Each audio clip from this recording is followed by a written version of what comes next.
First of all congratulations, जा रहे हो ने 1.8 मिलियन क्रॉस कर लिया। How is it feeling? Very nice यार, थैंक यू। जब आपको इतना प्यार मिलता है एंड सॉन्ग लोगों को इतना पसंद आ रहा है, सच amazing response, so thanks to everyone and thanks to you हमें इतना अच्छा सॉन्ग देने के लिए। वैसे I guess it's a teamwork, and the entire package of the song has come out so amazingly. So thank you so much too for being a part of this song. Yeah. वैसे आपको ये song आ चुका है, काफी वक्त हो गया, अभी तक आपको इतने रिस्पॉन्सेज मिले, उसमें सबसे ज्यादा फनी या ऐसा कुछ रिस्पॉन्स मिला है जो आपको अभी तक याद है? आई थिंक मेरे लिए जो मैं कुछ कमेंट्स पढ़ रही थी कि स्पेशली क्योंकि मैंने दिल तोड़ा है और कुछ मोहसिन के कुछ फैंस थे, वो मुझे बोल रहे थे कैसा कर सकते हो आप ये उनके साथ, ये वो, तो मतलब मैं हमेशा सोचती थी जब मैंने पढ़ा था। हाँ चलो आप ऐसा, और बहुत कुछ था जो मैं नहीं बोल रही हूँ तो बेसिकली लोगों को बड़ा गुस्सा आ रहा था कि मैंने ऐसा कैसे कर दिया, मैंने उनको क्यों रुला दिया, क्यों उनका मैंने दिल तोड़ा। तो मुझे भी नहीं पता यार क्यों तोड़ा, बस तोड़वा दिया तो तोड़ दिया बट आई थिंक पहली बार मैंने एक्सपीरियंस किया, कुछ मैंने कभी ऐसा नेगेटिव प्ले करके, और मैंने कभी दिल नहीं तोड़ेगा। नहीं, अभी आप सारा ब्लेम मेरे पे डाल हाँ, सकते तो हो। मैं डाल सकती हूँ कुणाल जी पे कि इन्होंने ही ऐसा लिखा कि लड़की तोड़ रही थी, आप लड़के से तोड़वा देते। असल में मैं तोड़ रहा था तो बस उसी की वजह से जो सब मुझे पढ़ने को मिला, I think that was funny, because मैं फिर मुझे लगा यार जो लोग विलन प्ले करते होंगे या कुछ नेगेटिव, उनको क्या क्या सुनने को मिलता होगा, हैट्स ऑफ। बट मुझे बड़ा मजा आया टू रीड दोस कमेंट्स। वैसे कुणाल सर, ये देखा गया कि आपने बैक टू बैक जितने लेके आए हैं वो सारे के सारे ऐसे दो होने वाले जॉनर्स पे लेके नया ट्राई करने का सोच रहे हैं आप। मैं दिल आपको ना- जोड़ने का ट्राई करना चाहिए ना इनको। मैं आपको एक बड़ा फनी एक इंसिडेंट मुझे याद आया कि हमारा एक गाना था जुबिन के साथ में, तुम यार जस्ट पहले एक गाना था फिर मुलाकात। उसमें जुबिन ने मुझे सुबह सुबह फोन किया, बोले भाई मुझे एक बंदे ने ना क्या मैसेज किया, मैं आपको भेजता हूँ, मैं पूरा नहीं बता सकता आपको, बट उसने बोला कि यार सुबह सुबह अच्छा खासा मैं गेम खेल रहा था एंड सडनली रेडियो पे ये गाना प्ले हुआ तुम्हारा, और मेरा पूरा मूड खराब हो गया। मैंने ना वो फेंक दिया, भाई तुमको अगर जिंदगी में इतना दुख है तो तुम बोले गानों पे क्यों निकालते, कहीं और जाकर निकालो। आई थिंक इसीलिए और काफी हमें रिस्पॉन्स कुछ ऐसा आ रहा था, लोग बहुत लाइक भी कर रहे थे मुझे और मोहसिन को, और यू नो सॉन्ग जैसा है, तो सब लोग बोल रहे थे कि अब हमें कुछ और लिखना, क्योंकि एंड में अगर आप देख रहे हो जो लास्ट सीन है उसमें मैं काफी ऐसी गिल्टी सी दिख रही हूँ, और उसी सीन पे वो सॉन्ग एंड होता है, तो आई थिंक आपको वहां से कुछ बिल्ड करना चाहिए सर, अभी आ रहे हो करना चाहिए आपको, और वो थोड़ा दिल जोड़ने का एक सॉन्ग आपको लिखना चाहिए, अभी पार्ट 2 ऑफ जा रहे हो, आ रहे हो, कुछ करना पड़ेगा। ये पूरी कहानी जिस मोड़ पे खत्म हुई है उसको थोड़ा उसको आपको उस मोड से थोड़ा आगे लेके जाइए, थोड़ा लड़की को दिखाना पड़ेगा वो मजबूर थी या कुछ और तो था, कोई रीजन था, कोई रीजन था, कोई बड़ा रीजन था जो नहीं बताया गया, तो हम ट्राई करते हैं कि नेक्स्ट में करेंगे। वैसे ये सॉन्ग के बाद तो मुस्लिम के फैन ऑब्वियस तो उनकी बहुत ज्यादा फैन फॉलोइंग है, आपको उनमें से कुछ ऐसा कुछ आया कि यार इनको आपने छोड़ दिया, इतने क्यूट फेस है यार आया होगा, आई एम श्योर आया होगा।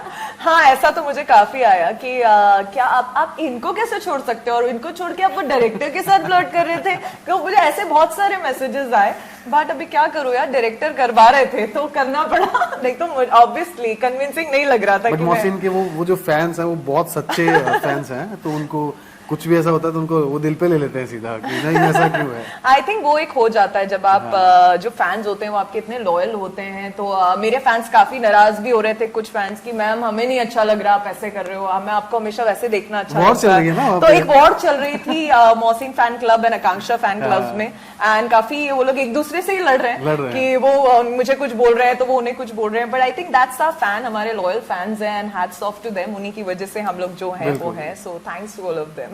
वैसे मैम अगर आपकी बात की जाए तो आप तो हर लोकेशन में एज एन एक्टर काम करते थे, अभी फाइन आपने क्रू तो देखा ही होगा, and now being in the crew ऐसा कुछ प्ले करना, वो कैसा एक्सपीरियंस? वो मुझे बहुत अच्छा लगा, इनफैक्ट मेरा इस सॉन्ग का फेवरेट लुक वही है जब मैंने क्रू टी शर्ट पहनी है, जो सॉन्ग बिगिन भी वहीं से होता है और सॉन्ग एंड भी वहीं होता है, और सब लोगों के साथ मैंने एक सेम, मतलब ऐसा नहीं है कि कुछ अलग से मेरे लिए एक टी शर्ट था, खूब सारी टी शर्ट्स थी, उसमें से एक एक हम सबको डिस्ट्रीब्यूट की गई थी, एंड मुझे सबसे ज्यादा मजा वही करने में आया कि जब सबके साथ हम लोग जितने भी को एक्टर्स थे, जूनियर आर्टिस्ट थे, सब लोगों ने क्रू टी शर्ट पहनी थी, वही एक टी शर्ट मैंने पहनी थी।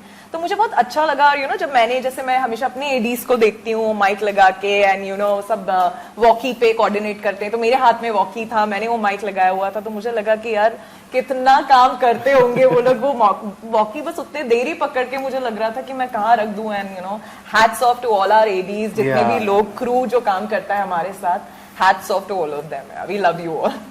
कमिंग डाउन टू केमिस्ट्री, आपकी केमिस्ट्री किसके साथ सबसे ज्यादा आपको पसंद है?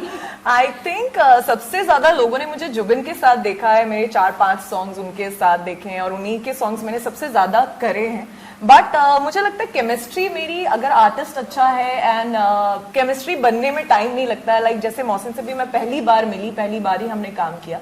बट जब हम लोग आर्टिस्ट हैं, प्रोफेशनल है, इतना टाइम हो गया है, तो मुझे नहीं लगता हमें केमिस्ट्री बनाने में टाइम लगता है। इट्स जस्ट एक स्पार्क होता है and you love your work, तो बस वो वहीं से स्टार्ट हो जाती है। एंड आई एम ग्लैड कि वो दिख रही है लोगों को इस गाने। अगर वो केमिस्ट्री नहीं बनती, क्योंकि उतना ही टाइम मिलता है आपको एक गाना शूट करने के लिए, 1 दिन या 2 दिन, मतलब मैक्सिमम हमने ये 2 दिन में शूट किया ये सॉन्ग।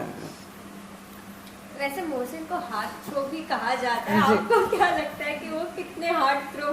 जी, मैं उन्हें एक्चुअली ज्यादा नहीं जानती हूँ, ये 2 दिन ही मुझे मिले उनके साथ शूट करने में, तो जितना भी मुझे लगा, मुझे डेफिनेटली लगता है वो हैं, बिकॉज वो प्रोफेशनल बहुत हैं, आर्टिस्ट बहुत अच्छे हैं। मुझे लगता है ये उनका जॉनर है। उन्होंने मुझे, मतलब मैंने कभी रोमांस नहीं किया, क्योंकि मुझे हमेशा, जब साउथ में मैं मूवीज कर रही थी तो एक्शन, कॉमिक, ये ड्रामा, ये सब कर रही थी। जब सीरियल किया तो देवी पार्वती किया, तो मुझे रोमांस करने का मौका बहुत कम मिला है लाइफ में। बट उन्होंने एक शो किया जो एक रोमांटिक शो ही था, तो आई थिंक ये उनका जॉनर तो बिल्कुल है। रोमांस उनसे आप कभी भी करा लो।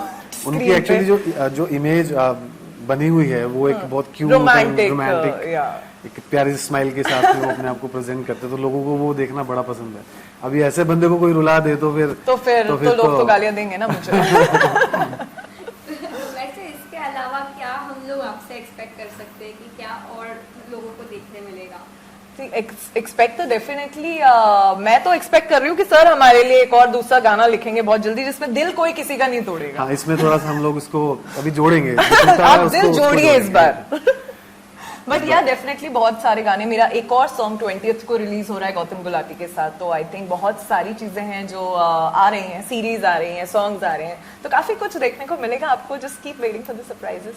वैसे बात की जाए तो ब्रा फिटर को लेके बहुत सारे कंट्रोवर्शियल चल रहे हैं, आप अपने मुंह से बता दीजिए कि ये क्या है? एक्चुअली शो स्टॉपर है वो, जो शो का नाम है, जो Z5 के लिए है, जो हम लोग कर रहे हैं series, and concept is bra fitter. तो जो इंडिया में लोगों को कम पता है कि एक ब्रा फिटर की इंपॉर्टेंस क्या होती है और क्या क्या प्रॉब्लम्स होती है अगर आप ऐसा नहीं करते हैं, सही ब्रा, सही साइज की चीजें नहीं पहनते हैं, तो कैन लीड टू कैंसर और बहुत सारी चीजें। तो आई थिंक एक मैसेज है जो उसके थ्रू हर जॉनर की लेडीज, हर एज ग्रुप की, हर साइज की, उसके हिसाब से वो सीरीज का फोकस वो है, एक मैसेज है, अवेयरनेस। या it's basically awareness, it's a good message जो दे रहे हैं। इट्स अ फैमिली सीरीज, क्योंकि टॉपिक से लोगों को लगता है पता नहीं क्या होगा, जबकि कुछ भी नहीं है। ये पहली सीरीज मुझे लगता है जिसमें किस भी नहीं है, कुछ भी नहीं है सीरीज में ऐसा। एंड सब इसीलिए ताकि ज्यादा लोगों से कनेक्ट कर सके, ज्यादा लोग देख सके इस कॉन्सेप्ट को। इंडिया में कुछ लोग नहीं समझते, फॉरेन में काफी पॉपुलर कॉन्सेप्ट है बट इंडिया में नहीं है। तो मैं बहुत एक्साइटेड हूँ that I am a part of such a big team, और बहुत बहुत अच्छे अच्छे आर्टिस्ट हैं, श्वेता तिवारी हैं, सौरभ है, दिगंगना है, जीनत अमान मैम है, तो बहुत सारे अच्छे अच्छे लोग हैं जिनके साथ मैं इसमें काम कर रही हूँ। So super excited for this one. वैसे आप थोड़ा सा अगर अपने कैरेक्टर के बारे में उसमें दे दीजिए। सी वो मैं ज्यादा नहीं, बट डेफिनेटली शो स्टॉपर है and I am a fashion model, उसमें शो स्टॉपर हूँ। सो दैट्स ऑल, ज्यादा तो मैं नहीं बताऊंगी, नहीं तो अभी तो सरप्राइज मजा नहीं आएगा। वैसे आपका भी बैकग्राउंड एज अ मॉडल ही स्टार्ट हुआ नहीं हुआ, इनफैक्ट काफी लोग को कंफ्यूजन, मैंने आज तक मॉडलिंग नहीं की, मैं कभी भी मॉडल नहीं रही। मेरा करियर एविएशन से स्टार्ट हुआ था, मैं इंटरनेशनल एयर होस्टेस थी। मैं मुझे लगता है अगर किंगफिशर बंद नहीं होती तो शायद मैं आज भी एयर होस्टेस ही होती। मैं बहुत खुश थी वो काम करते हुए, कोई प्रॉब्लम नहीं थी, thanks to mister Mallya. But company बंद हो गई तो मैं एक्टर बन गई। बट अदरवाइज ये एक चीज है जो मैंने कभी भी डिसाइड नहीं की थी, तो मैं एक्टर गलती से बन गई। बट मैंने, अच्छा हुआ ये गलती हुई, बिकॉज बस काम से फिर काम मिलता गया and there is no looking back. मैंने साउथ, बिकॉज मैं बैंगलोर बेस्ड थी, मैं सिर्फ लंदन फ्लाई करती थी, I was only on London sector. So मुझे लगता है वहीं से मेरी साउथ की जर्नी स्टार्ट हुई। मैंने 2 तमिल की, 3 मलयालम की, 1 कन्नड़ा की, तो उसके बाद मधुर भंडारकर, कैलेंडर गर्ल्स की। तो आई थिंक वो जर्नी, फिर there was no looking back. Back to back काम से काम करती गई एंड थैंक्स कि आपने कंपनी बंद की। वैसे बीइंग अ मॉडल ऐसा कुछ डिफरेंस लगा कि यार मॉडल बनने में और एक एक्टर बनने में बहुत जमीन आसमान का फर्क दिख रहा हो? यार बहुत मेहनत है, मुझे लगता है मॉडल्स जो ग्रीन रूम में बैठ के जो इतने सारे लोग, मैंने कभी करी नहीं, पर जब हम लोग भी अभी भी जाते हैं तो as a show stopper walk करते हैं एज अ सेलिब्रिटी, बट मुझे लगता है बहुत मेहनत होती है, वो लोग सब बैठ के एक साथ रेडी होते हैं, एक साथ बहुत कुछ होता है ग्रीन रूम में, तो वो मुझे कुछ कुछ देखने को मिला जब शूट करा as a model, but hats off guys, it's very tough. या वैसे coming down to the song again, sir आपने यासिर देसाई को ये सॉन्ग दिया है, उनकी आवाज तो एज यूजुअल जानते amazing. हैं। सो आपका जब ये पूरा सेटअप आपने लाया या पूरा ये दोनों को आपने कास्ट किया, तब आपके दिमाग में क्या चल रहा था, ये कैसे एक्चुअली दिखना चाहिए, ऐसा ही दिखना चाहिए? मेरे माइंड में सबसे पहले तो गाना चल रहा था, और ये जब ये लोग एसोसिएट हुए गाने से तो मैं काफ़ी एक्साइटेड था, बिकॉज इनके मैंने गाने देखे हैं जुबिन के साथ में, मैंने मोहसिन के साथ भी काम किया है, तो एक मुझे ये तो कंफर्म था कि गाना कुछ बहुत अच्छा, एक ग्रेसफुल गाना बन के आएगा। एंड जब गाना आया तो जो मैं इवन ये पहला गाना होगा जिसके सेट पे मैं शूट देखने गया हूँ, अदरवाइज मैं नहीं जाता। हमारे मिलना हुआ सर मुलाकात से वहीं पे, एंड उन्होंने खुद, उनकी आवाज भी है सॉन्ग में जो मैं चाहती हूँ कि आप बोले, बिकॉज मुझे बहुत ही पसंद है, मेरी फेवरेट लाइन है, जैसे सॉन्ग एंड होता है और जैसे सॉन्ग बिगिन होता है, आई थिंक उस शायरी ने सॉन्ग का एक लेवल अप कर दिया है। गाना शुरू होता है एक लाइन से कि जो सस्पेंस डाल देती है गाने में कि क्या आने वाला है, कि सुनो गिला बेरुखी का करेंगे तुमसे फुर्सत में कभी, पर अर्जी ये भी है खुदा से कि कभी वक्त ना मिले। एंड देन गाना आता है, चलता है, जब कहानी पूरी खत्म होती है, एक बंदा सक्सेसफुल हो जाता है अपनी लाइफ में। ये अच्छा, मोहसिन से मैं बड़ा कनेक्ट कर सकता हूँ इसमें, क्योंकि वो भी एक राइटर बने हैं, मैं भी राइटर हूँ। जब उनसे पूछा जाता है कि जब एक कंक्लूजन आता है, कि एक क्लाइमैक्स जब आता है कहानी का, तो पूछते हैं कि आपकी फेवरेट लाइन कौन सी है आपके इस नॉवल में से, तो वहां पे एक लाइन डाली है कि सही दिल दुखाया था अनजाने में, मुझे मशहूर कर दिया जमाने में। क्या बात है। तो मुझे एक्चुअली काफी कुछ ये भी कमेंट्स आए कि क्या ये कुणाल सर का ही रियल स्टोरी है जो उन्होंने, तो मैं भी एक्चुअली आपसे पूछना, मैं वेट करी थी आपसे मिलूंगी तो जरूर पूछूंगी, एक्चुअली क्या ये आपकी स्टोरी है? देखिए ऐसा है कि मैं कनेक्ट कर सकता हूँ, बिकॉज अगर वो नहीं होती तो शायद ये लिखा भी नहीं जाता, क्योंकि क्या होता है कि आप एक लाइफ में आप बहुत से लोगों से मिलते हो, बहुत सारी तकलीफें आती है, बहुत सारे अच्छे मोमेंट आते हैं, बहुत अच्छे लोग भी आते हैं, तो ये गाना मेरा मतलब उन सब चीजों को मिला के एक जो एक जिसने कुणाल जो भी है आज, मतलब एक वहां से ऐसे फोटोकॉपियर मैंने जयपुर से शुरू किया, वहां से आज मैं यहाँ पे आया, तो उस कहानी में कहीं ना कहीं गुस्सा भी है, कहीं ना कहीं मैंने भी कुछ गलत किया होगा, कहीं ना कहीं मेरे साथ भी कुछ गलत हुआ होगा, तो वो सब जोड़ के जो मैंने खोया है उन सब के बाद में मुझे, क्योंकि दिल आपका तभी नहीं दुखता जब आपका कोई दिल दुखा देता है, दिल आपका तब भी दुखता है जब आप किसी का दिल दुखा देते हो, आपको ये रियलाइज होता है, ठीक है। तो वो एक दर्द है कि सही दिल दुखाया था, वो चाहे मैंने दुखाया, चाहे उन्होंने दुखाया, चाहे किसी ने मेरा दुखाया हो, तो सही दिल दुखाया था अनजाने में, अल्टीमेटली दुखना था, तो सही दिल दुखाया अनजाने में, मुझे मशहूर कर दिया जमाने में, क्योंकि मैं कह सकता हूँ कि हाँ थोड़ा बहुत एक नाम बनाया है, तो मैं उसी परेशानियों की वजह से, उसी तकलीफ की वजह से आज यहाँ पे हूँ, तो थैंक्स उन लोगों का जिन्होंने दिल दिखाया। जैसे कि आपने बताया कि आप भी सेट पे थे, कुछ ऐसा कभी मोमेंट हुआ कि मोहसिन प्रैंक्स करने के लिए जाने जाते, अच्छा मुझे क्यों ऐसा कभी नहीं लगा, ये तो मेरे लिए न्यूज है, बिकॉज हमें ऐसा बिल्कुल भी नहीं लगा, मुझे इनफैक्ट वो काफी सीरियस, बहुत ही बस सीन तक ही, मतलब एक्चुअली ऐसा ही था, बड़ा कट टू कट भी बहुत बिजी था हमारे पास टाइम बहुत कम था शूट करने के लिए, 2 दिन ही थे और टाइम भी कम था, उसमें हमारा लेट स्टार्ट हुआ, जल्दी पैकअप भी हमें करना था, टाइम रिस्ट्रिक्शंस थे, तो आई थिंक बहुत टाइम नहीं मिला, उसमें पता रहता है कि हाँ नहीं इसके बाद ये है, इसके बाद ये, तो इन सब चीजों के लिए टाइम तब होता है जब पता है कि हाँ 2-4 घंटे है हमारे पास में, हम मस्ती कर सकते हैं। वैसे म्यूजिक सीरीज आजकल एक बहुत बड़ा कंटेंट बन चुका है, अपार्ट फ्रॉम ओटीटी और थिएटर और समथिंग, इस जॉनर में अगर हम कहें कि अब कंपटीशन लेवल बढ़ रहा है, तो आपका इस बारे में क्या कहना है?